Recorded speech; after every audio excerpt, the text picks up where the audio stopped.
Now, America is inclined toward fascism. It has a propensity by its dominant philosophy and religion to uphold the fascist point of view. American industry is essentially a fascist institution. If you don't understand that, the minute you punch that time clock, you walk into a dictatorship. We're given notions about the respectability of work, and I really look at it as being paid slavery.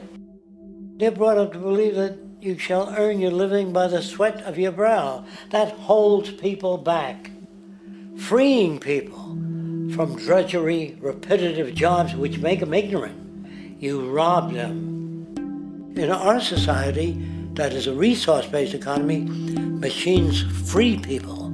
You see, we can't imagine that because we've never known that kind of world. If we look back at history, we see a very clear pattern of machine automation slowly replacing human labor. From the disappearance of the elevator man to the near full automation of an automobile production plant, the fact is, as technology grows, the need for humans in the workforce will continually be diminished. This creates a serious clash, which proves the falseness of the monetary-based labor system. For human employment is in direct competition with technological development. Therefore, given the fundamental priority of profit by industry, people through time will be continually laid off and replaced by machine. When industry takes on a machine, instead of shortening the workday, they downsize. You lose your job, so you have a right to fear machines. In a high-technology, resource-based economy, it is conservative to say that about 90% of all current occupations could be phased out by machines, freeing humans to live their life without servitude, for this is the point of technology itself. And through time, with nanotechnology and other highly advanced forms of science, it is not far-fetched to see how even complex medical procedures could be performed by machines as well, and based on the pattern, with much higher success rates than humans get today. The path is clear, but our monetary-based structure, which requires labor for income, blocks this progress, for humans need jobs in order to survive. The bottom line is that this system must go, or we will never be free, and technology will be constantly paralyzed. We have machines that clean out sewers.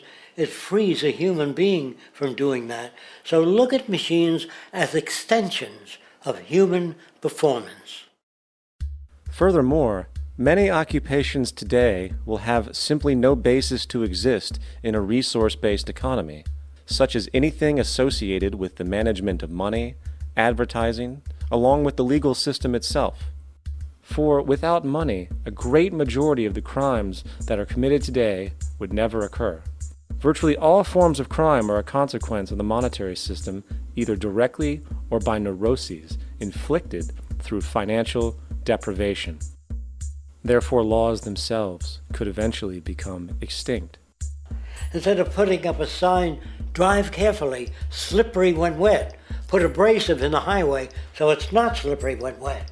And if a person gets in a car they're drunk and the car oscillates a great deal, there's a little pendulum that swings up and back, and that'll pull the car over to the side. Not a law solution. Put sonar and radar in automobiles so they can't hit one another. Man-made laws are attempts to deal with occurring problems, and not knowing how to solve them, they make a law.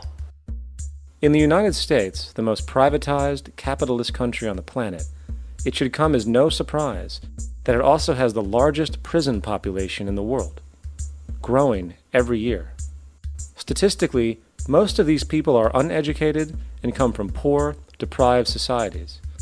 And, contrary to propaganda, it is this environmental conditioning which lures them into criminal and violent behavior.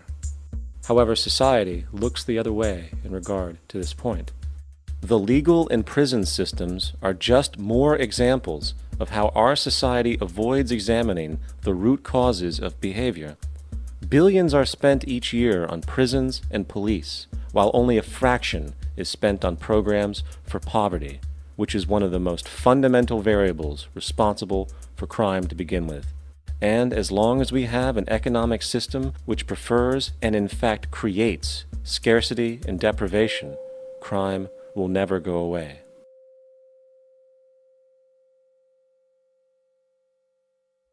If people have access to the necessities of life without servitude, debt, barter, trade, they behave very differently.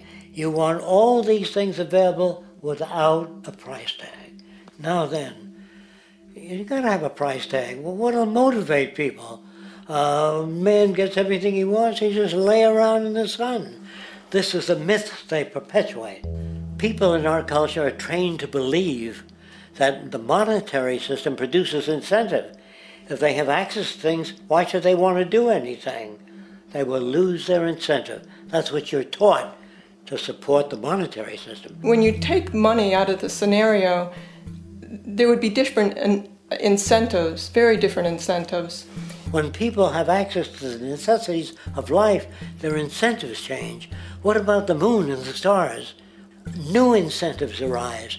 If you make a painting that you will enjoy giving it to other people, not selling it.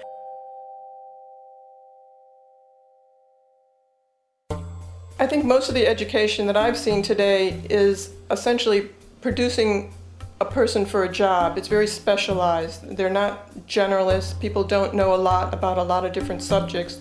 I don't think you could get people to go to war if they knew a lot about a lot of things. I think education is mostly rote, and they're not taught how to solve problems. They're not given the tools, emotionally or within their own field, of how to do critical thinking. A resource-based economy, the education would be very different. Our society's major concern is mental development and to motivate each person to their highest potential. Because our philosophy is the smarter people are, the richer the world, because everybody becomes a contributor.